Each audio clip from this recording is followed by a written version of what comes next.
Assalamualaikum warahmatullahi wabarakatuh. Perkenalkan, nama saya Priska Rismawati Arum, dosen dari Program Studi Statistika Fakultas Sains dan Teknologi Pertanian Universitas Muhammadiyah Semarang. Dalam kesempatan kali ini, perkenankan saya menjelaskan tentang salah satu mata kuliah yang saya ampu, yaitu analisa spasial dengan metode DIA, yaitu Delivery, Interaction, and Assessment. Video ini dibuat dengan tujuan untuk memenuhi persyaratan sertifikasi dosen tahun 2024, yaitu pernyataan diri dosen dalam unjuk kerja Tridharma Perguruan Tinggi, khususnya bidang pengajaran. Saya akan menjelaskan mengenai deskripsi umum tentang mata kuliah analisa spasial ini. Mata kuliah analisa spasial ini merupakan mata kuliah yang diambil pada semester 6 di Program Studi Statistika Fakultas Sains dan Teknologi Pertanian Universitas Muhammadiyah Semarang. Mata kuliah ini terdiri dari 3 SAS. Mata kuliah ini memaparkan pengetahuan dan konsep mengenai statistika spasial, pemodelan data spasial, baik titik maupun area. Materi pada mata kuliah ini meliputi konsep data spasial, analisis autokorelasi spasial, dibahas juga mengenai pemodelan regresi yang berkaitan dengan wilayah, yaitu regresi spasial meliputi analisa model spasial autoregresif, model spasial error model, serta geographically weighted regression. Pada analisis spasial untuk data yang kurang lengkap juga akan dibahas tentang metode interpolasi titik spasial dan aplikasi dalam sebuah kasus. Capaian pembelajaran pada mata kuliah ini adalah mahasiswa mampu menguraikan konsep-konsep dasar statistika dalam analisa spasial. Yang kedua, mahasiswa mampu membandingkan dengan benar antara konsep statistika non-spasial dan statistika spasial. Selanjutnya adalah mahasiswa mampu menerapkan berbagai metode dalam analisa spasial untuk memodelkan data spasial. Dan capaian pembelajaran yang terakhir adalah mahasiswa mampu menganalisa hasil pemodelan statistika dalam analisa spasial dengan tepat, efektif, dan efisien. Proses pembelajaran ini dilakukan sebanyak 16 pekan, di mana terdiri dari 14 kali tatap muka, 1 kali ujian tengah semester, dan 1 kali ujian akhir semester. Evaluasi pembelajaran pada mata kuliah ini terdiri dari kuis interaktif, tugas individu, tugas kelompok, ujian tengah semester, dan ujian akhir semester, di mana bobot penilaiannya adalah kuis interaktif dengan bobot sebanyak 10%, tugas individu 20%, tugas kelompok 20%, ujian tengah semester 25%, ujian akhir semester 25%, sehingga total evaluasi pembelajaran sebanyak 100%. Baik, itulah deskripsi yang bisa saya sampaikan mengenai mata kuliah analisa spasial. Selanjutnya, mari kita saksikan cuplikan dari video pembelajaran pada pertemuan 14 dan 15. Assalamualaikum warahmatullahi wabarakatuh. Waalaikumsalam warahmatullahi wabarakatuh. Sebelum kita mulai kuliah pada pagi hari ini, mari kita berdoa dulu. Biasanya berdoa, silakan. Berdoa selesai. Baik, hari ini kita akan mempelajari tentang metode interpolasi ya. Jadi kemarin kita sudah belajar tentang analisa spasial sebelum TS, apa itu analisa spasial, yaitu sesuatu yang diukur dan dipengaruhi oleh wilayah ya. Jadi bagaimana nanti kita menghitung berdasarkan wilayah-wilayah terdekat ya. Kemudian untuk metode interpolasi ini masih berhubungan dengan analisa spasial yang sudah kita pelajari kemarin. Ada apa saja? Paling SEM, STAR, sama SARMA ya. Nah, untuk metode interpolasi ini sendiri itu sama, masih mengandalkan atau masih melibatkan tentang aspek spasial atau aspek kewilayahan ya, dimana nanti apa bedanya dengan yang sudah dimodelkan kemarin. Nah, kita akan coba jelaskan sedikit di sini. Yang pertama adalah untuk keperluan penyusunan model suatu fenomena di suatu wilayah itu jelas diperlukan data atau komponen yang mendukung ya. Jadi datanya harus lengkap, terus komponen-komponen pendukungnya, terus ada terjadi autokorelasi dan sebagainya. Tapi pada kenyataannya seringkali data di sini itu tidak lengkap atau karena keterbatasan waktu, biaya, terus akhirnya sampel yang diambil itu tidak bisa semua mencakup semua wilayah. Ya, itu salah satu permasalahannya. Jadi di sini untuk efisiensi, misalkan untuk data bencana alam, tidak semua wilayah mengalami bencana alam, atau data-data yang misalkan cuaca atau penyakit. Nah, tidak ada beberapa titik data atau wilayah yang tidak bisa dijangkau, misalkan terisolir gitu ya. Nah, di sini, inilah fungsinya dari metode interpolasi tersebut. Metode interpolasi di sini adalah suatu metode atau fungsi matematis yang menduga nilai pada lokasi-lokasi yang datanya tidak tersedia. Jadi data-data yang tidak lengkap tadi seperti misalkan data kosong atau belum sempat diambil sampelnya atau belum bisa diambil sampelnya. Nah, itu bisa diduga dengan menggunakan metode interpolasi ini. Tentu saja untuk menduga atau memprediksi nilai pada suatu titik yang tidak ada nilainya ini berdasarkan pada titik-titik di sekitarnya yang ditentukan sebagai sampel. Misalkan kalau di Semarang ini ada sampelnya, misalkan terus di Ungaran tidak ada sampelnya, nanti Salatiga ada sampelnya, terus Kendal ada sampelnya. Otomatis untuk mencari titik atau mencari sampel di Ungaran ini berdasarkan pada titik-titik terdekatnya. Ya, jadi di sini untuk mengisi sampel yang tidak lengkap atau mengisi data yang tidak lengkap, metode interpolasi seperti itu. Jadi seperti metode pendugaan, prediksi atau peramalan, tapi tetap melibatkan wilayah. Ya. Dan dalam konteks pemetaan, interpolasi merupakan estimasi dari nilai pada wilayah-wilayah yang tidak disampel atau tidak diukur untuk keperluan penyusunan peta atau sebaran nilai pada seluruh wilayah yang dipetakan. Nah, misalkan kita kan memetakan wilayah Jawa Tengah, nggak mungkin ketika kita memetakan itu atau peta tematiknya seperti apa, ada sampel yang kosong, akhirnya petanya tidak lengkap. Tetap harus semuanya terdata. Sebelum itu kan kita kalau misalkan menggunakan regresi atau menggunakan SEM atau SAR kemarin itu harus tahu dulu semua datanya harus diisi dulu. Nah, itu kita dekati dengan metode interpolasi. Interpolasi spasial mempunyai dua asumsi di sini, yaitu bersifat kontinu dalam ruang atau space dan atribut tersebut saling berhubungan atau dependen secara spasial. Ini jelas ya, karena dia metode spasial itu, analisa spasial itu jelas ada korelasi atau dependensi antar wilayah. Seperti kemarin contohnya masing-masing pembobot berdasarkan wilayah terdekat. Terus asumsi ini verifikasi pada logika bahwa pendugaan atribut data dapat dilakukan berdasarkan data dari lokasi di sekitarnya dan nilai pada titik-titik yang berdekatan atau lebih mirip daripada titik yang berjauhan. Ini seperti contoh benar ya. Jadi misalkan di Semarang ini lebih dekat dengan Kendal, Sumeneb dan sekitarnya daripada nggak mungkin meramalkan cuaca di Semarang, kita acuannya misalkan dari Sumatera Barat atau dari Lampung atau dari ini gitu ya. Jadi lokasi-lokasi terdekat. Sudah? Ada dua metode, yaitu metode global, interpolasi global, dan interpolasi lokal, di mana metode interpolasi global ini menggunakan semua titik kontrol yang tersedia, cukup memadai untuk diterapkan pada medan yang tidak memenuhi variasi yang kompleks. Interpolasi ini memiliki asumsi bahwa autokorelasi spasial baik secara regional maupun secara global itu terpenuhi. Estimasi yang diperoleh lebih bersifat umum. Jadi misalkan global itu, jadi satu Jawa Tengah itu bisa dideteksi atau bisa diinterpolasi dari wilayah-wilayah di seluruh Jawa Tengah, karena diasumsikan secara global semuanya memiliki autokorelasi atau semuanya memenuhi. Kalau interpolasi lokal di sini hanya menggunakan sampel titik-titik kontrol, jadi hanya beberapa sampel yang digunakan. Misalkan di Jawa Tengah ya, di Jawa Tengah itu ada beberapa lokasi yang memang kosong, misalkan di Ungaran, terus ada di Pati, terus ada di Pekalongan. Nah, itu ada banyak sekali yang kosong. Nah, akhirnya yang digunakan itu misalkan sekitar Pati, terus sekitar Pekalongan, terus sekitar Salatiga. Nah, di situ tidak semuanya diglobalkan karena titik-titik sampelnya yang ada yang terdekat saja. Asumsi dari metode lokal ini adalah autokorelasi spasial baik secara lokal, jadi ada autokorelasi secara lokal ya, nilai-nilai hasil estimasi lebih bersifat lokal.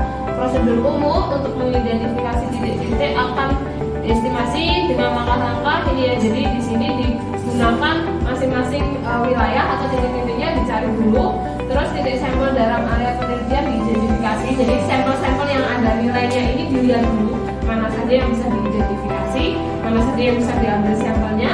Terus kemudian sebuah fungsi matematika yang digunakan untuk dipilih untuk memodelkan variasi. Nah, di sini model interpolasi lokal itu ada banyak sekali model matematisnya, misalkan ada Kriging dan lain sebagainya, terus ada inverse jarak. Nah, itu nanti dipilih dulu.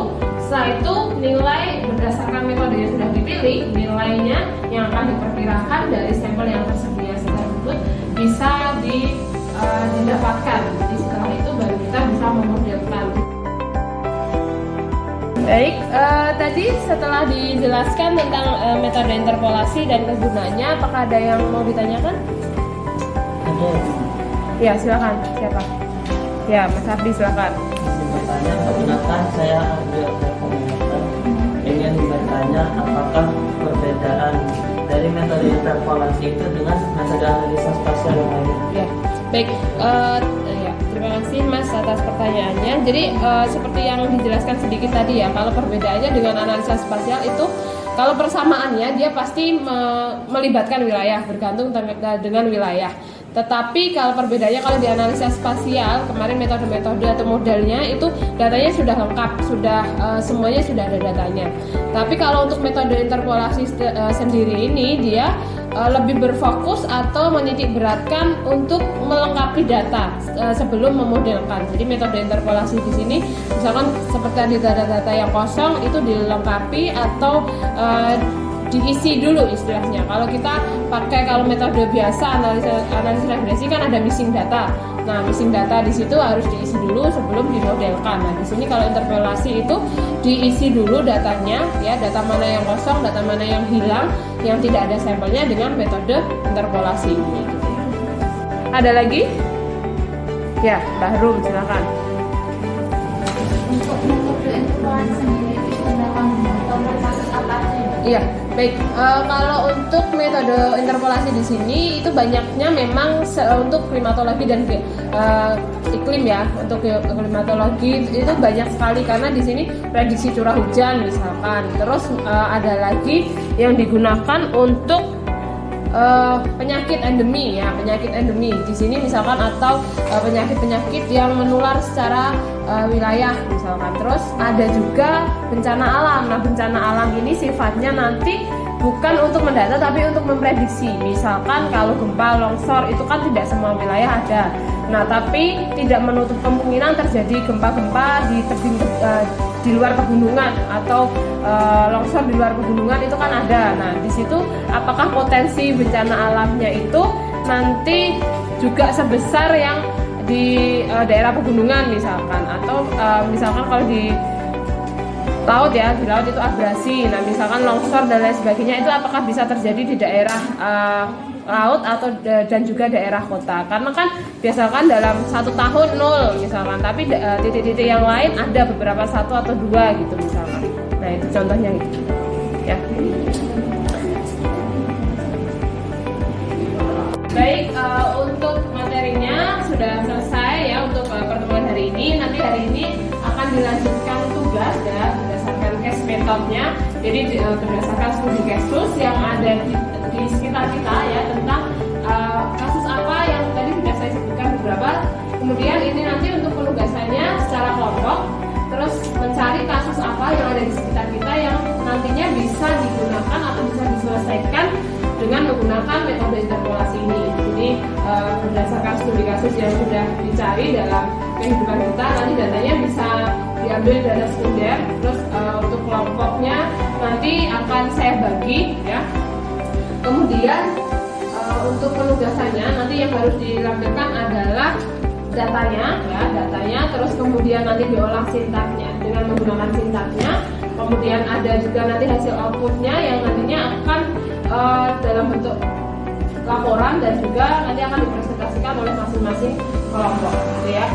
Sebenarnya perkenalkan, saya tidak mulai sebenarnya terkait penugasan. Tadi menjelaskan bahwasanya akan membuat laporan kemudian dipresentasikan. Untuk laporannya itu sendiri, apakah nanti ada Word atau cuma ke PPT saja langsung dipresentasikan?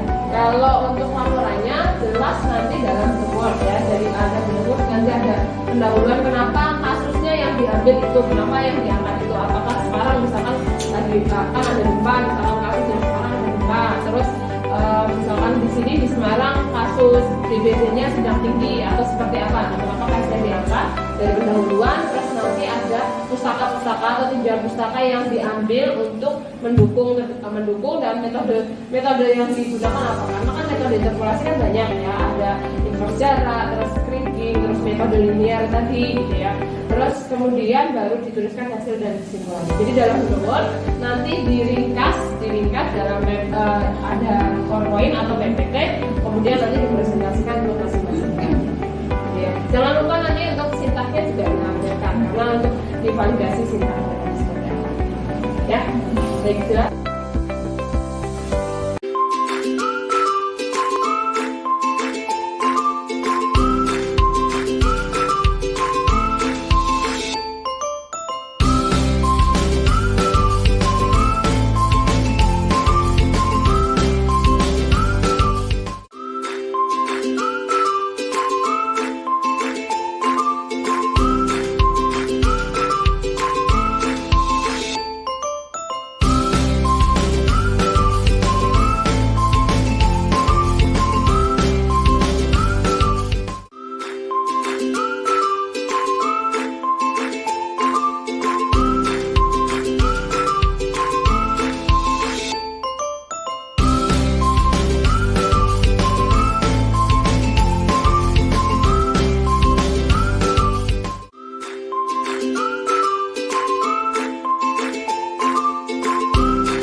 Assalamualaikum warahmatullahi wabarakatuh. Perkenalkan, kami dari kelompok 1. Ini kami akan menyampaikan hasil diskusi kelompok kami dengan judul penerapan metode ordinary kriging pada pendugaan kadar karbon monoksida udara tahun 2020 di Kota Surabaya. Untuk kriging merupakan metode interpolasi spasial dengan analisis geostatistika yang bertujuan untuk menduga besarnya nilai titik tidak tersampel dengan titik yang telah tersampel dengan model semi-variogram. Kenapa kalian memilih menggunakan metode ordinary kriging daripada metode yang lainnya? Ternyata banyak. Kenapa begitu? Baik, saya akan menjawab pertanyaan dari Nadia. Kenapa memilih metode tersebut? Karena data yang kelompok kami gunakan itu tidak mengandung data pencilan atau outlier, jadi kita memakai metode ordinary kriging. Dan DW sendiri mengimplementasikan asumsi bahwa sesuatu yang saling berdekatan akan lebih serupa dibandingkan dengan yang saling berjauhan. Untuk menaksir sebuah nilai di setiap lokasi yang tidak diukur, DW akan menggunakan nilai-nilai ukuran yang meminta lokasi yang akan ditaksir. DW sendiri mengimplementasikan asumsi bahwa sesuatu yang saling berdekatan akan lebih serupa dibandingkan dengan yang saling berjauhan. Untuk menaksir sebuah nilai di setiap lokasi yang tidak diukur, DW akan menggunakan nilai-nilai ukuran yang meminta lokasi yang akan ditaksir tersebut. Untuk pertanyaannya kita langsung dulu. Mungkin dari teman-teman yang lain ada yang mau mengajukan pertanyaan lagi. Apa perbedaan power 0,5 sampai 3 berdasarkan output tadi? Dulu pertanyaannya, saya menjawab. Perbedaan power tersebut yang itu mengambil data dari sistem interpolasi antar suatu wilayah. Semakin tinggi nilai power, maka data akan semakin jauh dan durasinya semakin tinggi. Dan power 1 merupakan power terbaik untuk interpolasi karena memiliki nilai yang terkecil dibandingkan dengan power lain berdasarkan output yang telah kami lakukan. Baik, assalamualaikum warahmatullahi wabarakatuh. Perkenalkan, kami dari kelompok 5 akan mempresentasikan hasil dari diskusi kami mengenai penerapan algoritma KNN untuk prediksi harga rumah di kawasan Jabodetabek. Metode KNN adalah algoritma yang bertujuan untuk mengklasifikasi objek data baru. Proses pengklasifikasian objek data baru akan dilatih berdasarkan atribut dan data sampelasi dengan mencari sejumlah K objek.